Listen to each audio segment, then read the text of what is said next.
మంది 2,56,000 మంది లబ్ధిదారులు ఉన్నారు. ఎవరండి? వాళ్ళంతా కూడా ఆయన పథకాలని అనుభవించిన వాళ్ళంతా. సార్ నేను ఒక విషయం నేను ఒక విషయం చెప్తాను. పథకాలు నేను I be very shrewd when I say this. నచ్చినా నచ్చకపోయినా పథకాలు ఏమన్నా జగన్మోహన్ రెడ్డి జేబులోంచి ఇస్తున్నాడా, లేకపోతే భారతీరెడ్డి ఏమన్నా ఆవిడకి సంబంధించిన సాక్షి పేపర్ ప్రాఫిట్సో, లేకపోతే అప్పుడు ప్రాఫిట్స్, ఇప్పుడు ఏం లేదులేండి, అప్పుడు బలవంతంగా అందరి చేత కొనిపించారు కాబట్టి ప్రాఫిట్స్ వచ్చి ఉండొచ్చు. లేదా భారతీ సిమెంట్స్ ప్రాఫిట్స్ ఏమన్నా లోంచి ఇస్తున్నారా, లేదా ఎలాంక ప్యాలెస్ ఏమన్నా అమ్మిస్తున్నాడా, లేదా లండన్లో కొత్తగా కొట్టుకున్న ప్యాలెస్ ఏమన్నా అమ్మిస్తున్నాడా, ఏం అమ్మిస్తున్నాడండి? ఎవరి మీద ఏమన్నా ఫేవర్ చేస్తున్నాడా?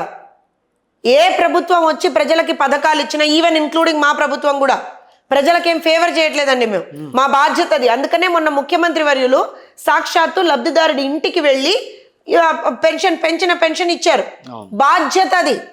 ఆ రోజున కూడా ప్రతి ఒక్కళ్ళు, మంత్రులు కావచ్చు, ఎమ్మెల్యేలు కావచ్చు, ఎంపీలతో సహా ప్రతి ఒక్కళ్ళు కూడా వెళ్ళి మీరు లబ్ధిదారులకు ఇవ్వాల్సిందే. బాధ్యత సార్ అది మాది. ప్రజలు బాధ్యతగానే ఉంటాయి. 6 హామీలు కూడా బాధ్యత. డెఫినెట్ గా. ఎందుకో చెప్తాను వినండి. ఇప్పుడు నేను మీరు ఇందాక అన్న పాయింట్తో నేను చాలా గట్టిగా డిఫర్ అవుతాను. ప్రజలు ఎక్కడా కూడా you are not doing them a favour. It is your responsibility to help them. It is your responsibility to take care of them. అది బాధ్యత అని మనం తీసుకున్న రోజున జవాబుదారీతనం వస్తుందండి. ఇవాళ జవాబుదారీతనం మాకుంది. ఎందుకుందో చెప్తాను. నిజంగా కూడా జగన్మోహన్ రెడ్డి వెళ్ళేటప్పుడు ఏ విధమైనటువంటి ఖజానాను ఏ రకమైనటువంటి పరిస్థితుల్లో పెట్టి వెళ్ళాడో తెలుసు. అయినా సరే ప్రజలు ఇవాళ ఇబ్బందులు పడుతున్నప్పుడు మేము ప్రజలకు ఒక మాట ఇచ్చున్నాం. ఏం మాట ఇచ్చున్నాం? పెన్షన్లు పెంచుతాం, పెంచిన పెన్షన్లు 1వ తారీఖునే మీకు ఇస్తాము అని ఒక మాట ఇచ్చాం. ఆ మాటనికి మాకు ప్రజల పట్ల ఒక జవాబుదారీతనం ఉంది. ఖచ్చితంగా by what ever means it may be ఆ మాటను మేము నిలబెట్టుకోవాలి. ఎందుకు నిలబెట్టుకోవాలి? ప్రజలకు మేము జవాబు చెప్పొద్దా రేపు పొద్దున్న నిలబెట్టుకోకపోతే? ప్రజలకు మనం భయపడాలండి. ప్రభుత్వాలు భయపడాలి ప్రజలకి. అంతే తప్పించి ఇష్టారీతిని ప్రవర్తించడానికి లేదు. వాళ్ళు మాట ఇచ్చారు నవరత్నాలు, అందుకని వాళ్ళు డబ్బులు ఏమిచ్చారు చెప్పండి. ఏమిచ్చారు చెప్పండి. నవరత్నాలు ఇస్తామని అన్నారు. మొత్తం అన్ని నవరత్నాలు ఏమిచ్చారు సార్? ఇప్పుడు అమ్మఒడిలో ఎంత ఇస్తానన్నాడు? ఎంత ఇస్తా అన్నాడు సార్? 15,000 ఇస్తా అన్నాడు. ఇంట్లో ఎంతమంది పిల్లలు ఉంటే అంతమందికి 2 పిల్లలకు 15,000 ఇస్తానన్నాడు. అవునా అన్నాడు అప్పుడు? భారతీరెడ్డి గారు కూడా ఆ పులివెందుల్లో ప్రతి దగ్గర తిరిగిన చోటల్లా జగనన్న వచ్చాడు, ఇస్తాడు, రేపు పొద్దున మీ అన్న ఉండాడు కదా, ఇస్తాడు కదా నందిగా. తర్వాత భారతీరెడ్డి గారు కనపడలేదు, ఎవరు కనపడలేదు. 15,000 ఇస్తానన్నటువంటి వ్యక్తి 2 పిల్లలకి 15,000 చొప్పున 30,000 ఇస్తానన్నటువంటి వ్యక్తి లేదు, తర్వాత ఒక్కటే పిల్లాడికి ఇస్తాము, అది కూడా 15,000 కాదు 13,000. ఎందుకు 2,000 కట్ చేస్తున్నావు అంటే స్కూల్స్ ఏదేంటిది టాయిలెట్లు కడగడానికి, టాయిలెట్లు. నాడు నేడు దేనికి పెట్టావు? మరి దేనికి పెట్టావు నాడు నేడు? డబ్బులు ఎక్కడి నుంచి? నాడు నేడు కూడా బడ్జెట్ ఎలొకేషన్ ఉంది కదా, ఎడ్యుకేషన్ డిపార్ట్మెంట్ నుంచి బడ్జెట్ ఎలొకేషన్ ఉంది కదా. ప్రతి స్కూల్కి ఎడ్యుకేషన్ డిపార్ట్మెంట్ నుంచి ఎవ్రీ మంత్ వస్తుంది కదా డబ్బులు. ఇప్పుడు మరి వస్తుంది, నేను కాదనండి. ఇప్పుడు కూడా అంటున్నారు కదా. మరి మొన్న ఒక మంత్రి గారు వెళ్ళి అందరికీ, మీ ఇంట్లో ఉన్న వాళ్ళందరికీ కూడా డబ్బులు అందిస్తామని చెప్పని అన్నారు. డెఫినెట్ గా. అవునా కదా? మేము ఇస్తామని చెప్తున్నాం. అందరికి, ఇద్దరికంటే కాదని అన్నారు. ఇప్పుడు అందరికి ఇవ్వాలి. ఇంట్లో ఉన్న పిల్లలందరికీ ఇస్తామని అన్నాము. దాని మీద కూడా మొన్న విష ప్రచారం చేద్దామని ట్రై చేశారు. నేను చెప్తాను, దానికి కూడా చెప్తాను సార్. ఇప్పుడు ఒక ప్రిలిమినరీ సర్క్యులర్ జీవో లాంటిది ఇచ్చాం.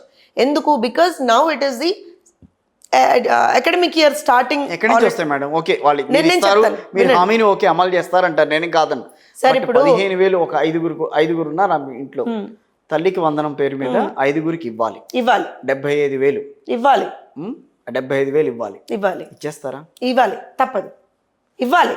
ఇచ్చేస్తారా అంటే ప్రజలు ఇబ్బందులు పడుతున్నప్పుడు మనం ఆదుకోవద్దా అండి? ఎక్కడి నుంచి ఇస్తారు? ఖచ్చితంగా రాష్ట్ర ఖజానా నుంచే ఇస్తాం. ఎట్లా ఇస్తారు మేడం అని అంటే నేను దానికి కూడా ఆన్సర్ చెప్తాను. ఇప్పుడు జగన్మోహన్ రెడ్డి గారు ఉన్నప్పుడు ఏం చేశారండి?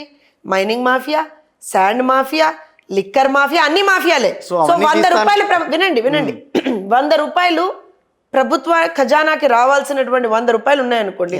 ఆ 100 రూపాయల నుంచి కేవలం 10 రూపాయలు మాత్రమే ప్రభుత్వ ఖజానాకు వచ్చాయి. మిగతా 90 రూపాయలు వాళ్ళ జేబుల్లోకి వెళ్ళాయి. ఇవాళ మేము 100కి 100 రూపాయలు ప్రభుత్వ ఖజానాకు తెప్పిస్తున్నాం. సో ఖచ్చితంగా ఆబ్వియస్గా వీ విల్, అంటే when you have a proper routing. And also ఇంకోటి, చాలా మంది అంటారు ఇన్వెస్ట్మెంట్స్ అంటారు. ఇన్వెస్ట్మెంట్స్ ఇవాళ రాగానే రేపు పొద్దున అంటే అవి రావడానికి టైం పడతాయి కదండి. ఇన్వెస్ట్మెంట్స్ అనే ఉద్దేశం ఎలా ఉంటుందంటే you also know it very clearly Kishore garu, when a company starts investing in a particular state, rotation of money అనేటువంటి జరుగుతుంటుందండి. ఇట్స్ నాట్ దట్ ఇవాళ ఇమ్మీడియట్ గా ఆ కంపెనీ తోటి మనకి ఏదో బ్రహ్మాండమైనటువంటి వచ్చేస్తుందని. Rotation of money starts. ఎప్పుడైతే రొటేషన్ ఆఫ్ మనీ స్టార్ట్ అవుతుందో ఆబ్వియస్ గా financial situation in the state improves. ఇప్పుడు ఏమవుతుందంటే అండి, మీరు గమనించండి, చిన్న ఎగ్జాంపుల్ చెప్తాను నేను మీకు. అమరావతిని గత 5 సంవత్సరాలుగా వీళ్ళు లిటరల్ గా ఒక బీడు లాగా చేస్తారు, అసలు ఏమీ ఉండకుండా అలాంటిది చేశారు. ఇవాళ ఏం జరిగింది, పోనీ నువ్వు ఇంకా అది కాదని ఇంకెక్కడన్నా చేసావంటే అది చేసేది తెలివితేటలేవు నీకు. నువ్వు చెప్పిన 3 రాజధానుల్లో ఒక రాజధాని అమరావతి కూడా మరి రైట్, లెజిస్లేటివ్ క్యాపిటల్ అన్నావు. మరి లెజిస్లేటివ్ క్యాపిటల్ అన్నప్పుడు ఎమ్మెల్యేసీస్ కి సంబంధించినటువంటి అపార్ట్మెంట్ కాంప్లెక్స్ ఎందుకు నువ్వు మురగబెట్టావు, నీళ్ళల్లో ఎందుకు సబ్మర్జ్ చేసి పెట్టావు? నీ దుర్మార్గం అక్కడ అర్థమవుతుంది కదా. సో నేనేమంటానంటే ఇవాళ రోజున మేము వచ్చిన తర్వాత పరిస్థితి చెప్తున్నాను, రాకముందర నో డెవలప్మెంట్ ఎనీవేర్. రోడ్లు కూడా పాడైపోయినాయండి, రోడ్లు తవ్వేసుకుని వెళ్ళిపోయారు సార్, దౌర్భాగ్యం తవ్వేసుకుని వెళ్ళిపోయారు. అక్కడ విట్, ఎస్ఆర్ఎం లాంటి బ్రహ్మాండమైనటువంటి ఇన్స్టిట్యూషన్స్ వస్తే బికాస్ మా చాలా మంది పిల్లలు అక్కడ చదువుతున్నారు. మేము ఎప్పుడన్నా పాపం వాళ్ళు అంటే అసలు ఇది it has become you know area for non social elements లాగా అయిపోయిందంటే we can't go in their. రాత్రి అయితే చాలా ఇబ్బందికరమైనటువంటి పరిస్థితులు ఉండేవి. అసలు సీడ్ యాక్సెస్ రోడ్ ఎలా ఉంటుందండి? ఇవాళ once we come back you look at the confidence that the government gives in investors అండి. ఇవాళ నేను ఒక చిన్న ఎగ్జాంపుల్ ఎందుకు చెప్తానన్నానంటే, ఇవాళ ఏం జరుగుతుంది, అమరావతిలో మేము వచ్చిన తర్వాత శ్వేతపత్రం రిలీజ్ చేయడానికి ముందర గ్రౌండ్ లెవెల్ సమీక్షలు జరిగాయి, అధికారుల సమీక్షలు జరిగాయి. ఎస్, ఏమన్నా కానీ అమరావతి కన్స్ట్రక్ట్ చేయాలంతే అనేటువంటి ఎట్లన్నా చేసి కన్స్ట్రక్ట్ చేసుకుందాం మనం, కేంద్ర ప్రభుత్వ సపోర్ట్ కూడా అడిగాం, అన్నీ జరుగుతున్నాయి. ఇమ్మీడియట్గా ఏమైంది తెలుసా, ఆల్రెడీ అక్కడ కొన్ని కేంద్ర ప్రభుత్వ సంస్థలకి మనం ఇది వరకు ల్యాండ్ ఇచ్చున్నాం. ఈ మహానుభావుడు దాన్ని హోల్డ్ చేశాడు, జగన్మోహన్ రెడ్డి దాన్ని హోల్డ్ చేశాడు. ఇప్పుడు నేషనల్ ఇన్స్టిట్యూట్ ఆఫ్ డిజైన్ ఉందండి, హోల్డ్ అయిపోయింది. అది హోల్డ్ అయిపోయింది. మొన్న వాళ్ళు ఏం చేశారు, వచ్చారు అక్కడ కడుతూనే ఉన్నారండి వాళ్ళు. XLRI ఉంది, అప్పుడు మేము ఉన్నప్పుడు XLRIకి we allocated land, one of the top notch institution అది.